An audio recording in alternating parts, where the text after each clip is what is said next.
క్రీస్తునందు ప్రియమైన దేవుని ప్రియులారా, ఈ యొక్క యాక్ట్స్ ఆఫ్ ఫెయిత్ జనరేషన్ అనే కార్యక్రమంను వీక్షిస్తున్న మీ అందరికీ హోలీ జడ్జ్ మినిస్ట్రీస్ తరపున హృదయపూర్వక నేను వందనాలు తెలియజేస్తున్నాను. అందరికీ వందనాలు.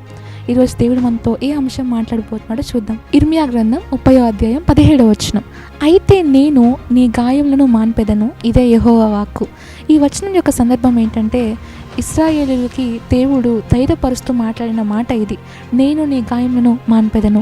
ఆ రోజు దేవుడు వాళ్ళతో మాట్లాడాడు, ఈరోజు మనతో మాట్లాడుతున్నాడు. అదేంటంటే, అయితే నేను నీ గాయములను మాన్పెదను.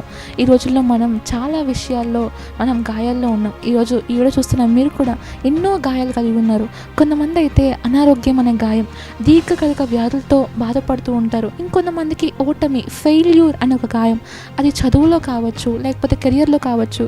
ఫస్ట్ ర్యాంక్ రావాలి అని అనుకున్నప్పుడు ఫెయిల్ అయిపోయినప్పుడు కొంతమందికి అదొక గాయం. ఇంకొంతమందికి అయితే కెరియర్ సెట్ చేసుకోవాలి అనుకుంటారు, అక్కడ ఓడిపోయినప్పుడు అదొక గాయం. ఇంకొంతమందికి ఎవరైతే వాళ్ళు ఎక్కువగా నమ్ముతారో వాళ్ళే మోసం చేసినప్పుడు దాన్ని బట్టి ఇంకొంతమంది చాలా కృంగిపోతూ ఉంటారు, అదొక గాయం. కొంతమంది ప్రేమలో మోసపరచబడుతూ ఉంటారు, కొంతమందికి అదొక గాయం. ఇంకా చెప్పాలి అంటే కొంతమందికి రిజెక్షన్ అంటే తిరస్కరణ, ఉద్యోగంలో రిజెక్షన్, జాబ్కి వెళ్ళినప్పుడు, ఇంటర్వ్యూకి వెళ్ళినప్పుడు అక్కడ వాళ్ళు రిజెక్ట్ చేస్తే అదొక గాయం కొంతమందికి. ముఖ్యంగా మన క్రిస్టియన్ లైఫ్లో స్పిరిచువల్ పోరాటం అనేది, ఆత్మీయ పోరాటం అనేది మేజర్ రోల్ ప్లే చేస్తుంది.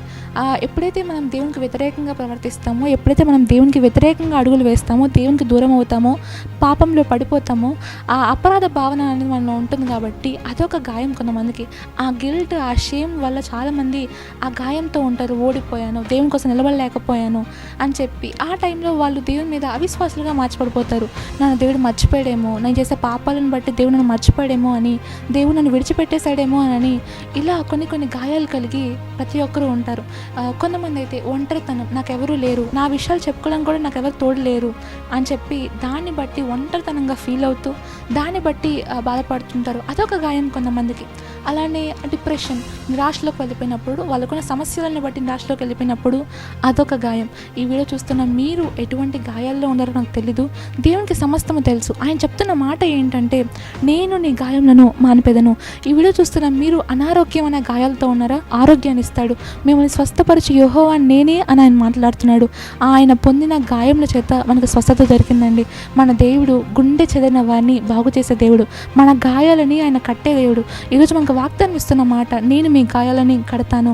ఈరోజు మీరు బలహీనంగా ఉన్నారా, ఓడిపోయారా, మనుషుల చేత తిరస్కరింపబడుతున్నారా, మోసపోయారా, నేను మీ గాయాలన్నింటినీ కడతానని ఆయన వాగ్దానం చేస్తున్నాడు. ఓడిపోయిన చోటే గెలిపించే దేవుడు మనకున్నాడు, పడిపోయిన చోటే లేవనెత్తే దేవుడు మనకున్నాడు. కాబట్టి కృంగిపోవద్దు. అలానే బైబిల్లో దేవుడు ఎంతో మంది గాయాల్ని కట్టాడండి. మీ అందరికి తెలుసు, నయమాను కుష్టి వ్యాధితో బాధపడుతున్నాడు, అదొక గాయం ఆయనకి. ఎప్పుడైతే ఎలీషా ప్రవక్త గారు 7 సార్లు నదిలో మునగమని చెప్తారో, నదిలో మునిగిన తర్వాత ఆయన శరీరం కుష్టి వ్యాధి అంతా స్వస్థపరచబడిపోయి పసిపిల్లవాని దేహం వలె అయిపోయింది అని వాక్యం చెప్తుంది. దేవుడు ఆయన గాయాన్ని కట్టాడు. అలానే యోబు గారి జీవితంలో, యోబు గారు తనకున్నదంతా పోగొట్టుకున్నాడండి. యోబు గారు ఒక మాట అంటారు, గాయములు చేయువాడు ఆయనే, గాయములు కట్టువాడు కూడా ఆయనే. అంత గొప్ప దేవుని మనం కలిగి ఉన్నాము. ఈరోజు మీ గాయాలన్నింటినీ కడతాడు. యోబు గారి గాయాలన్నింటినీ కట్టి 2 ఆశీర్వాదాన్ని అనుగ్రహించాడు. రక్తస్రావం గల స్త్రీ కూడా ఉంటుందండి. గత 12 సంవత్సరాలుగా ఆమె ఆ వ్యాధితో బాధపడుతూ ఉంది. కానీ దేవుడు ఆమె గాయాన్ని కట్టి మంచి ఆరోగ్యాన్ని ఆమెకు అనుగ్రహించాడు. ఇంకా చాలామంది విషయంలో చాలామంది గాయాలను కట్టాడండి. అంతమందికి సహాయం చేసిన దేవుడు ఈరోజు మీకు చేస్తాడు, మనకి చేస్తాడు, నాకు కూడా చేస్తాడు. కాబట్టి ఆయన మీద విశ్వాసం ఉంచుదాం. ఆయన గాయాలని కట్టే దేవుడు. ఈరోజు చెప్తున్నాడు, మీ గాయాలన్నిటిని నేను మాన్పుతాను, మీ గాయాలన్నిటినీ నేను తుడిచివేస్తాను. ఈరోజు మీరు ఎక్కడైతే పడిపోయారో అక్కడ దేవుడు మిమ్మల్ని లేవనెత్తుతాడు. పాపంలో పడిపోయారని కుంగిపోతున్నారా, అదొక గాయంగా ఉందా, దేవుడు మీరు పడిపోయిన చోటే మిమ్మల్ని నిలబెడతాడు. ఈరోజు ఓటమి పాలైపోయాను, ఓడిపోయాను అని చెప్తారా, ఎక్కడైతే మీరు ఓడిపోయారో దేవుడు అక్కడే మీకు గెలిపిస్తాడు. అనారోగ్యం అనే గాయంతో ఉన్నారో దేవుడు మీకు ఆరోగ్యాన్ని ఇస్తాడు.